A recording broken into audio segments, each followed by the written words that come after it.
It's the Daily Dog.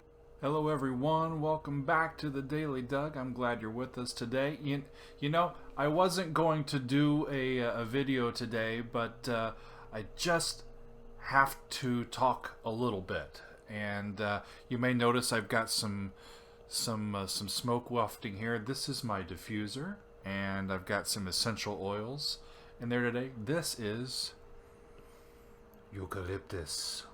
Oh, eucalyptus. Lord knows I need it, because the news today is out of control, y'all. Just out of control. Today is Monday, September 21st, 2020. And we are still coming to terms and dealing with the aftermath of the passing of Supreme Court Justice Ruth Bader-Ginsburg.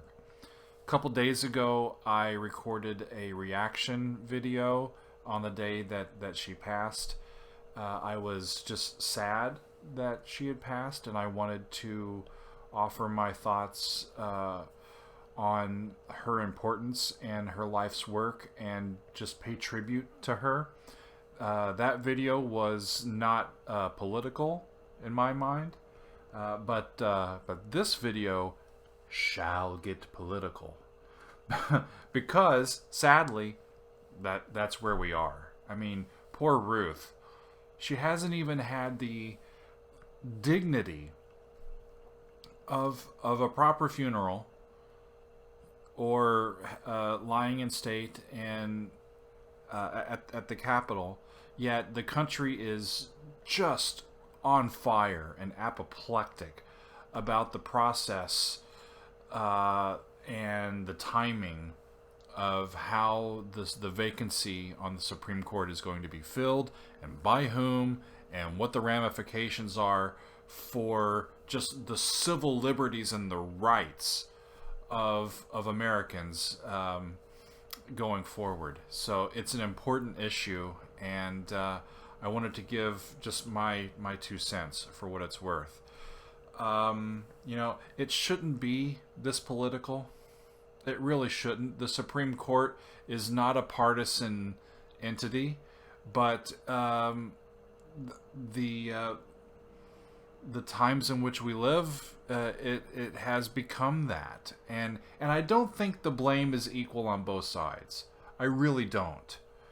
You know, when Ruth Bader Ginsburg was confirmed in, I believe it was 1993, it was Clinton's first term, I think she got like 95 or 96 votes, something like that. It was almost unanimous. But the days of overwhelming support for an overtly qualified individual to become a Supreme Court justice are sadly long gone, at least in the near future. And it is really sad, but I don't think that it's largely the Democrats' fault for that. The Republicans have decided to make the Supreme Court one of their champion causes, and it's no accident. This is a party that by their own actions has become a minority party. They are consistently in the minority. Many more people in this country oppose them and their thoughts and platform about how the country should be run and what the government's role is and what the government should be doing or not be doing. Far more people are against them. And they're so set in their ways that they have made no attempts, like none, to try to grow their tent, to try to gather more people into their party. They've just doubled down on their increasingly radical rhetoric. And they've come to view the Supreme Court as their backstop for stopping what they consider to be some radical leftist cabal, right? So this, what we're dealing with now really started back in 2016 when Antonin Scalia died in February of that year. It was President Obama's last year of his second term. Need some eucalyptus. Yes. Yeah, it was President Obama's last year of his second term, and Scalia passed away, creating a vacancy, and I think it was February of that year, and I think he nominated Merrick Garland in March. So he took time, and Merrick Garland is overtly qualified to be a Supreme Court justice, still is. And for whatever reason, good old Mitch McConnell and the rest of the Republicans came up with this cockamamie, I think that's a word, excuse or attempted justification for not even giving Merrick Garland the dignity of a hearing, much less a vote in the Senate to confirm him. And they came up with this, it's an election year. I'm sorry, I'm speaking Southern. But they said it's an election year, and we need to let the people decide, right? Because there's a Democrat president, and the Republicans have the majority in the Senate, and we have divided government. So we need to wait until after the election and let the people decide who is going to have the authority to name the next nominee and put the nominee on the court. Of course, that's complete horseshit, y'all. And we all know it. Scalia was a very right-wing, almost, in my mind, radical member of the court for his entire tenure. And the fact that a Democratic president was going to have the ability to fill Scalia's seat with what they thought might be this radical leftist and skew the balance of the court was more than they could fathom, right? And so they came up with this idea that said that we need to wait because it's an election year. And of course the Constitution says nothing about timeline or the amount of time that a president should take before making a nomination, or how long the Senate should take in confirming. So what Mitch did was technically constitutional, and just not responding, but it really was just bullshit. And so now that it's even closer to an election, we're 45, 43 for sure, less than 50 days from the election commencing or ending. We're already having elections or voting happening now.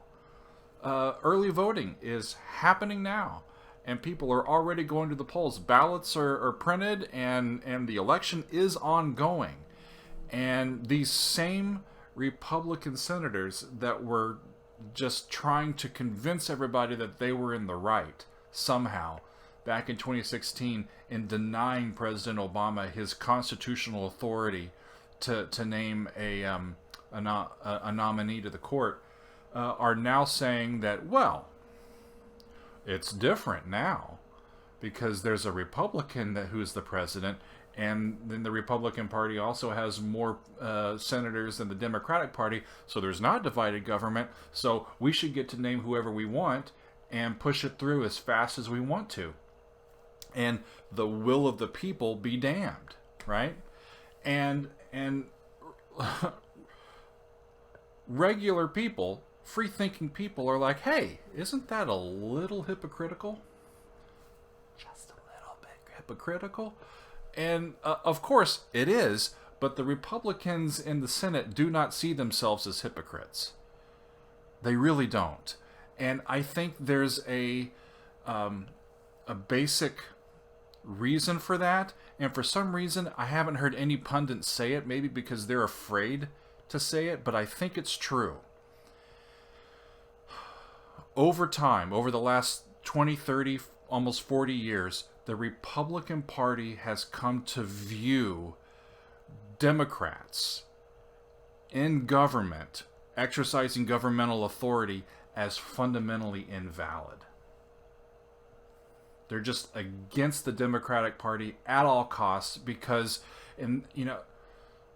I don't know. I think the main reason is the abortion issue, and they think that Democrats are like baby killers or somehow sanction the killing of babies.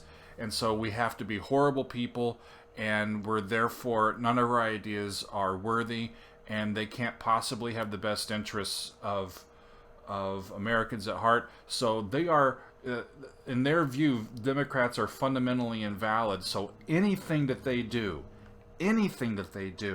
whether it be corrupt, lie, steal, whatever, becomes justified in their mind, so that they can keep as few Democrats in power, exercising power, as possible. So it was perfectly fine for them to thwart what President Obama wanted to do in naming Merrick Garland in 2016, and yet it's perfectly fine for them to do it now. That's the reason why they think that, I think, is because they just fundamentally think that Democrats should have no voice in how we govern this country. And it's scary, y'all. It really is, because that idea is ingrained in their head in the background, and they may not even be consciously aware of it a lot of times, but it's really hard, once an idea is ingrained in somebody's head, to undo that idea. It's really hard to do that. And they become irrational because of it. They're a minority rule party. President Trump lost the popular vote. George W. Bush lost the popular vote in the 2000 election. If Trump ends up nominating and getting through another Supreme Court justice before this first term is over, we're going to have 5 Supreme Court justices that were nominated and named to the court by presidents who lost the popular vote, and confirmed by a Senate whose Republican senators, even though they might be in the majority, represent like 40 million less Americans than the Democrats do. It's a constitutional crisis. And when we're dealing with the party that just, their entire platform is that the Democrats are invalid and we're going to lie, cheat, and steal to keep them from gaining any authority, and saying, deal with it, right? That cannot stand.